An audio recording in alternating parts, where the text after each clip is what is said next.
చేసుకొని మనము ముగించుకుందాం. చదువుకుందాం 7వ మాట. లూకాసు వార్త కల్వరిశిలులో యేసయ్య పలికిన 7వ మాట. లూకాసు వార్త 23వ అధ్యాయము 46వ వచనము.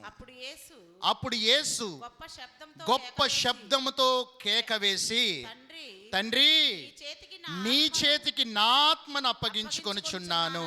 చాలు.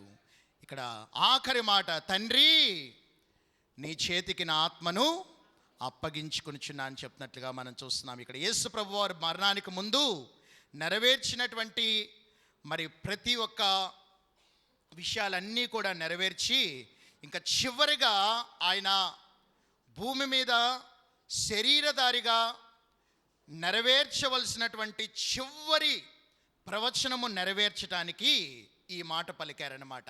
ఆ చివరి ప్రవచనము నెరవేర్చడానికి. ఎందుకంటే యూదులైనటువంటి ప్రతి ఒక్కరూ కూడా ప్రతి సాయంకాలమున వారు నిద్రపోయేటప్పుడు ప్రతి బాలుడు చిన్నప్పటి నుంచే చిన్నపిల్లలకి నేర్పించేటువంటి ప్రార్థన ఏం ప్రార్థన అంటే కీర్తన 31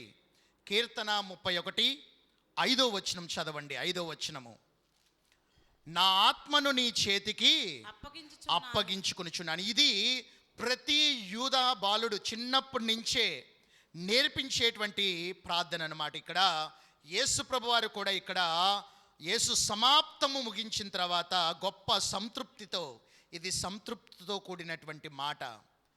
తండ్రి, ఇంకా నీవు నాకు అప్పగించిన పనులన్నీ నేను సమాప్తం చేశాను, సంతృప్తిగా నా ఆత్మను నీ చేతికి అప్పగించుకుంటున్నానని యేసు ప్రభువారు ఆత్మను అప్పగించేసుకున్నట్లుగా మనం చూస్తున్నాం. అంటే ఆయన మరి ప్రాణము ఎవ్వరూ తీయలేదు, కానీ ఆయనే తండ్రికి అప్పగించేసుకున్నాడు.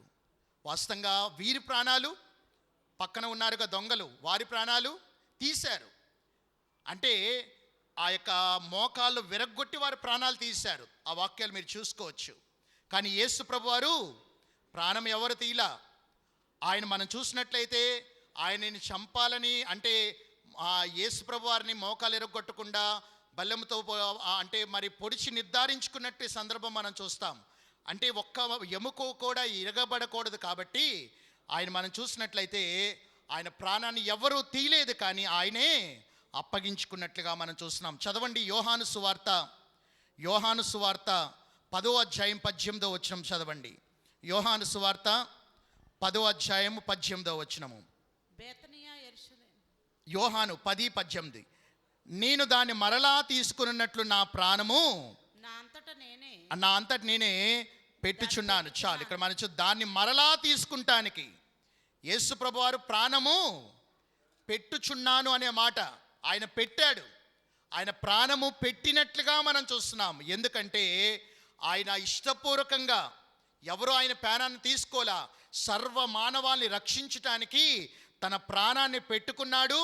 ఆయనే దాన్ని తిరిగి మరలా చెప్పిన రీతిగా 3వ రోజున దాన్ని తిరిగి తీసుకున్నట్లుగా కూడా మనం చూస్తూ ఉన్నాం.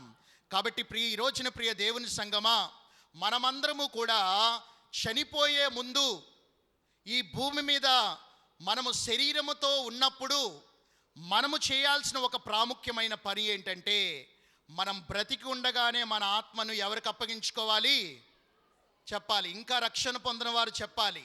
ఎవరికి అప్పగించుకోవాలి చెప్పాలి. మాట్లాడరే. రక్షణ పొందిన వారు, బాప్తిస్మం తీసుకుని వారు ఎవరికి అప్పగించుకోవాలి?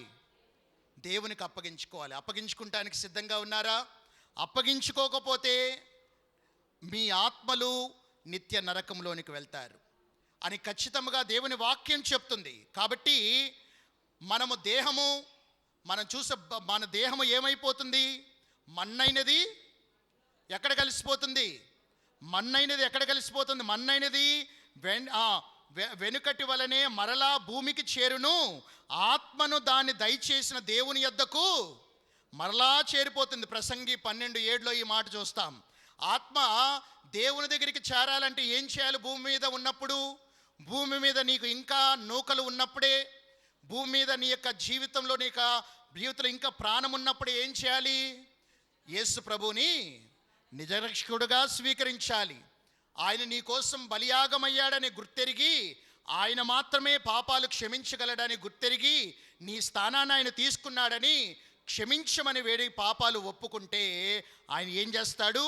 మనకి రక్షణ భాగ్యం దయచేసి ఆయన వచ్చినప్పుడు ఆయనను విశ్వసించిన వారందరూ కూడా ఏం చేస్తారు? వారి ఆత్మలన్నీ కూడా తీసుకొని దేవుని యొక్క రాజ్యంలోనికి ప్రవేశిస్తారని మనం తెలుసుకోవాలి. అందుకనే వాక్యం ఏం చెప్తుంది? శరీరము కేవలం నిష్ప్రయోజనం అంట, ఆత్మయే జీవించుచున్నది. ఎన్ని సంవత్సరాలు బతికినా ఈ శరీరము నిష్ప్రయోజనము, కానీ జీవించేది ఏంటి? ఆత్మ. అది మనం ప్రభువుని నమ్ముకోకపోయినా ఆత్మ జీవిస్తూనే ఉంటుంది.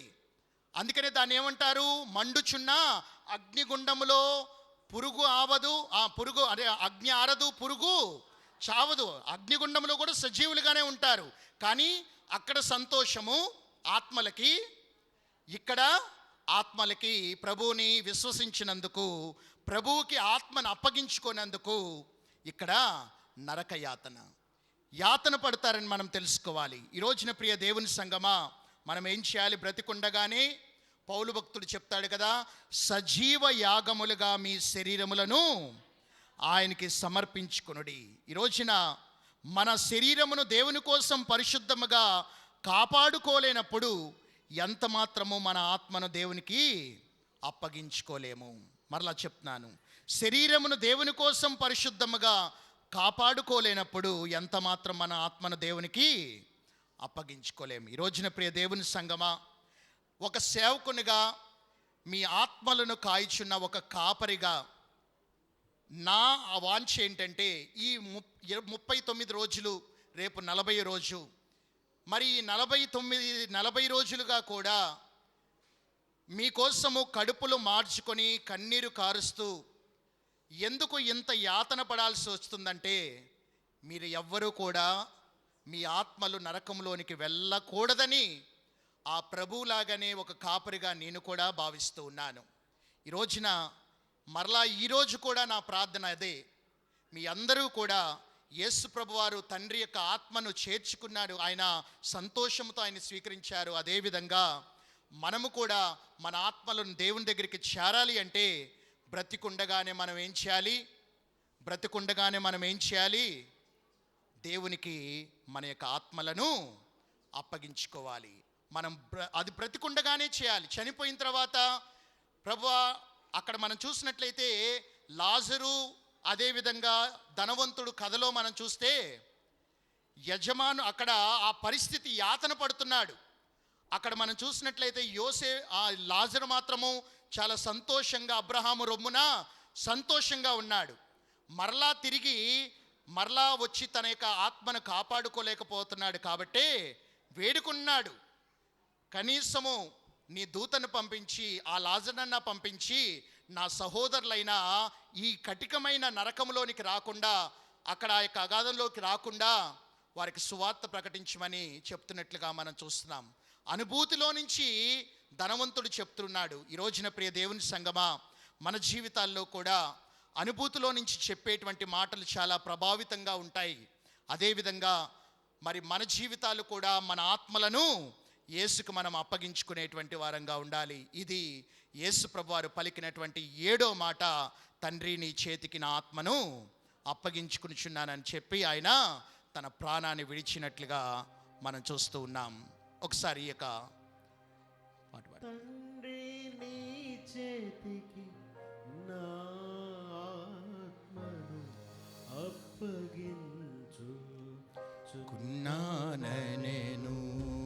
తండ్రి నీ చేతికి నా ఆత్మను అప్పగించు. చప్పట్లు కొడదాం అందరం. నేను మింటికి మంటికి మధ్యన వ్రేలాడి,